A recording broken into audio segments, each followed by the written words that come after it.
La robe d'avocat, c'est l'aboutissement de quelque chose et puis vous vous mettez à rêver. Vous pensez que du jour au lendemain, vous allez faire la une des journaux. Vous pensez que vous allez défendre la veuve et l'orphelin, que vous serez à l'origine de sauver un innocent.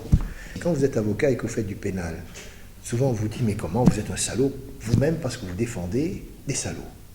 D'abord, le salaud, on ne le sait qu'à la fin. C'est quand les juges disent qu'il est coupable.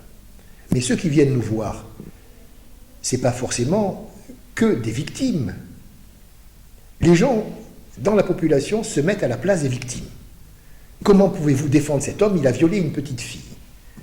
Et je réponds, mais madame, si c'est votre fils, parce que je considère qu'il est totalement insupportable qu'un homme puisse comparaître devant d'autres hommes sans être assisté par quelqu'un qui puisse dire soit sa vérité, soit la vérité d'un moment, soit qu'il est coupable, mais qu'après tout, si vous le jugez, pensez toujours que ça peut être quelqu'un de chez vous.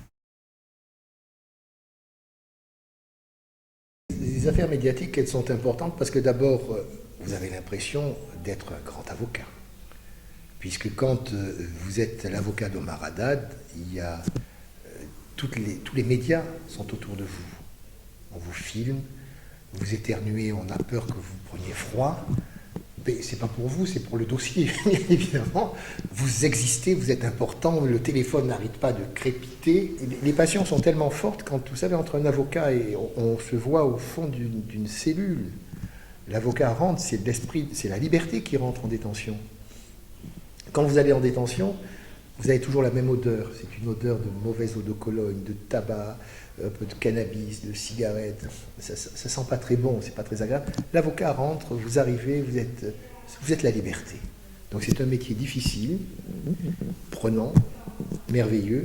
Et il paraît que c'est le plus vieux métier du monde, contrairement aux idées qui sont reçues. Il y a des petites affaires, mais qui sont très émouvantes. Hein. Tous les jours, la vie d'un avocat, c'est fait d'histoires merveilleuses. Pour être bâtonnier, il faut être élu par ses pairs. Alors, quand on est élu bâtonnier, on est l'avocat des avocats. On est le père spirituel de tous les avocats. Donc, pendant les 2 ans de mon bâtonnat, je me suis consacré à l'ordre des avocats, aux difficultés qu'il y a entre les clients et les avocats, entre les avocats et les juges. Et puis on sort de là un petit peu fatigué et surtout on a beaucoup moins de clients. Mais c'est compensé par le prestige et la satisfaction d'avoir été. C'est une expérience extraordinaire.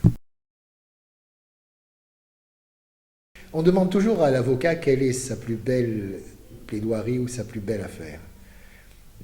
Là, je vais citer Jacques Vergès qui disait toujours « c'est celle qu'on attend, c'est celle qu'on espère, c'est celle qui viendra forcément un jour. Mais si elle ne vient plus, si elle ne vient pas, c'est pas la peine d'être avocat. »